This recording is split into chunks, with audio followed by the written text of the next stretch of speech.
Any Bonds Today, starring Henry Fonda on the transcribed program of the United States Treasury Department. By the way, have you bought any bonds today? Any bonds today? Bonds of freedom, that's what I'm selling. Any bonds today? Scrape up the most you can. Here comes the freedom man asking you to buy a share of freedom today. Any stamps today? We'll be blessed if we all invest in the USA. Here comes the freedom man. Can't make tomorrow's plan, not unless you buy a share of freedom today. Some 78 years ago, an incident occurred which became one of America's milestones. An incident that is a disputed chapter in history because no one can say without contradiction when and where and how it happened. We give you our story of that incident the way we believe it may have occurred.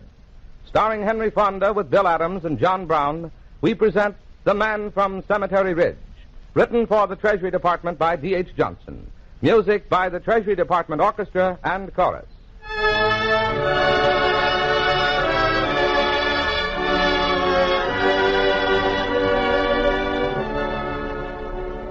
This is the 18th of November, 1863. An autumn afternoon in a peaceful valley of northern Maryland. It is a mild, still day. The smoky sun gleams low on harvest stubble and grazing herds. And there is no suggestion of the bitter strife that has raged for more than 2.5 years. No hint of the war until a bustling little locomotive thrusts the towering cone of its smokestack around a bend in the valley and chuffs importantly northward toward the hills of Pennsylvania. The cars behind it draped with flags and filled with men in the blue of the Northern Army. But not all are in uniform. Here in the last car, watching the passing gold and russet land from the windows of a private compartment, are 2 men in civilian garb. One is Abraham Lincoln. The other, younger man, his trusted personal aide, John Hay. Lincoln's eyes are somber, and his voice is weary as he says, John, I'm worried. The war, sir? The war is more than a worry, John. This is another matter. I'm afraid I'm going to cut a mighty sorry figure up there tomorrow. I wouldn't say that, Mr. Lincoln. You're too loyal, John. I might as well face the facts. Any words of mine are going to sound mighty shoddy after Mr. Everett's speech. Have you read what he's going to say? No, sir. I know he sent you a copy. I have it here. It's a beautiful piece of writing. Why not? They gave him 3 months to write it. They let you know 2 weeks ago as an afterthought, with a message to Congress to prepare a war going on. That doesn't matter, John. I fear I couldn't have done this well if I'd have had 2 years. Let me read you a little of this. Oration to be delivered by the Honorable Edward Everett at the dedication of a National Soldiers' Cemetery at Gettysburg, November. Here's the beginning. Overlooking these broad fields, now reposing from the labors of the waning year, the mighty Alleghanies dimly towering toward us, the graves of our brethren beneath our feet, it is with hesitation that I raise my poor voice to break the eloquent silence of God and nature. Now, that's magnificent oratory, John. I'll grant that. Mr. Everett is the greatest speaker alive. How long will he talk, sir? About 2 hours, I reckon. And then they'll call on me for the dedication. I'll make some stumbling, inane remarks. Mr. Lincoln. Well, that's what a lot of folks say about my speeches, John. Looks like they'll have more cause than ever hearing me after Mr. Everett. It doesn't matter what they say. But it does. Not to me. I'm thinking of some of the folks who'll be there.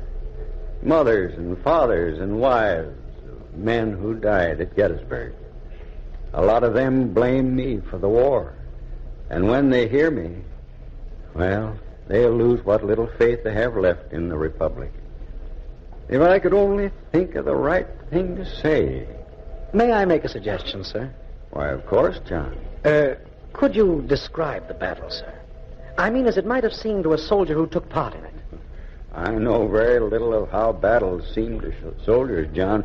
My few weeks in the Black Hawk War... But you might talk to someone who was there, sir. Who? The train's full of soldiers, Mr. Lincoln. There must be some who saw action at Gettysburg. Yes. I reckon it might not do any harm at that. I'll go through the train and find someone at once, sir. I'll send him in. Oh, by the way. Yes, John? I have a letter for you in my dispatch case in the next car. It arrived just as we left the White House. I'll bring it when I come back. Very well, John.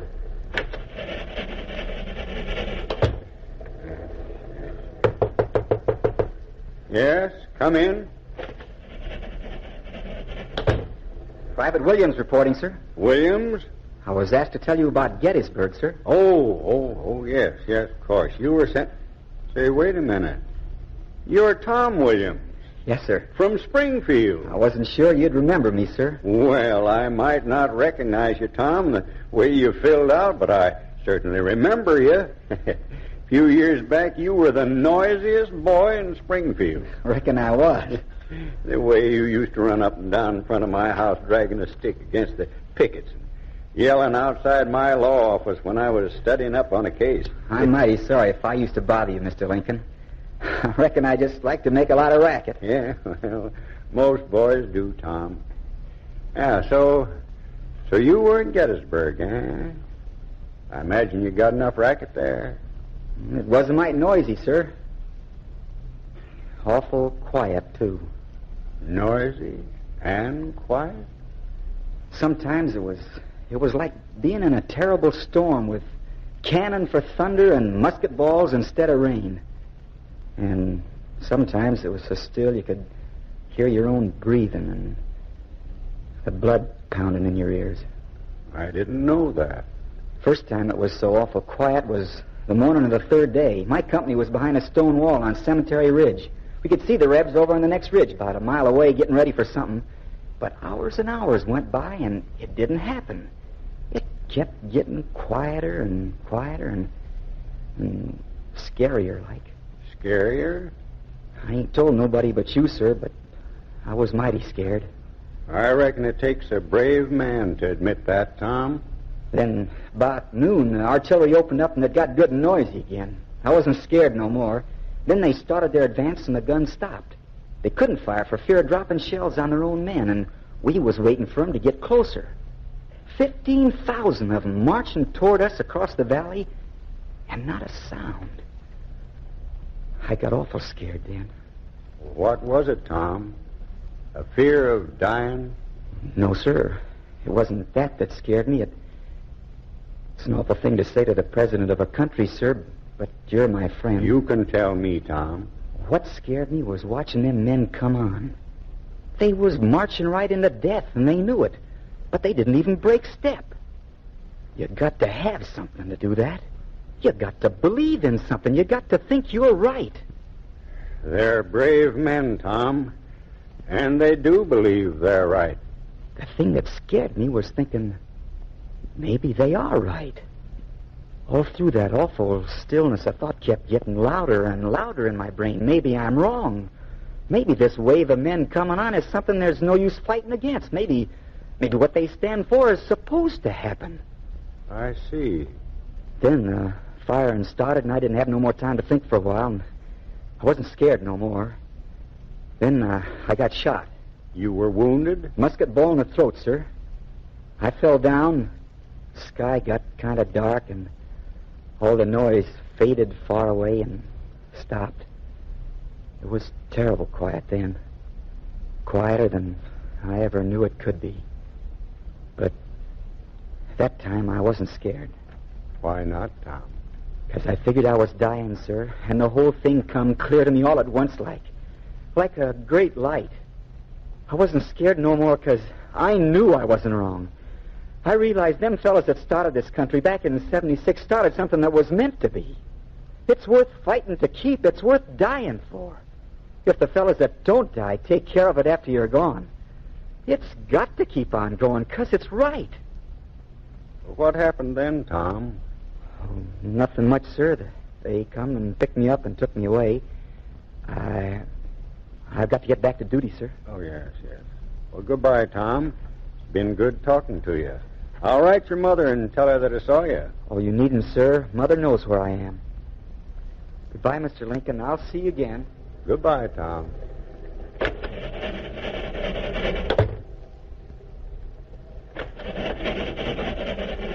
Oh, Mr. Lincoln. Oh, yes, John. Mr. Lincoln, I went through the whole train. There's no one aboard who saw action at Gettysburg. What? There's no one on the train, sir, who was in that battle. But there must... Oh. What was that, sir? Oh, never mind, John. Is that the letter you mentioned? Oh, yes, sir. It's postmarked Springfield. Shall I read it? Yes, John. It's from a Mrs. Williams. She says, Dear Mr. Lincoln, as an old neighbor, I know you will share my grief at the news that has just reached me. My son, Tom, gave his life at Gettysburg, July 3rd. His company was at Cemetery Ridge. Don't read the rest, John. I know what it is. Very well, sir. I was asked to tell you about Gettysburg, sir. I think I know what I'll say tomorrow, John. The whole thing has come clear to me like a great light. Them fellows that started this country back in 76 started something that was meant to be. 77 years ago, our fathers brought forth upon this continent a new nation, conceived in liberty and dedicated to the proposition that all men are created equal. It's worth fighting to keep. Now we are engaged in a great civil war, testing whether that nation or any nation so conceived and so dedicated can long endure. It's worth dying for if the fellows that don't die take care of it after you're gone. We are met on a great battlefield of that war. We are met to dedicate a portion of it as a final resting place for those who here gave their lives that that nation might live. It is altogether We are now engaged in another war, a world war. This will be a long and a hard fight. Production of war materials must be doubled and quadrupled. What have you done to help double, let alone quadruple, output of our mines and factories so that soldiers and sailors may be supplied with weapons? How many dollars have you put into United States defense bonds? Double it. How many times have you bought them? Quadruple it. Make your bond buying a regular program. Buy as many bonds as you can today and every payday. Buy them at your bank, post office, and savings and loan association. Get defense stamps from your newspaper carrier boy and your retail dealer. Set yourself a quota, then beat it. Join your country in all-out defense against the Axis. Have you bought? Any bonds today, any bonds today. Bonds of freedom, that's what I'm selling, any bonds today. Scrape up the most you can. Here comes the freedom man asking you to buy a share of freedom today. Any stamps today. You've been listening to Any Bonds Today, the transcribed program of the United States Treasury Department for defense bonds and stamps. Stars of this program were Henry Fonda and Barry Wood. This is Larry Elliott speaking for the Treasury Department.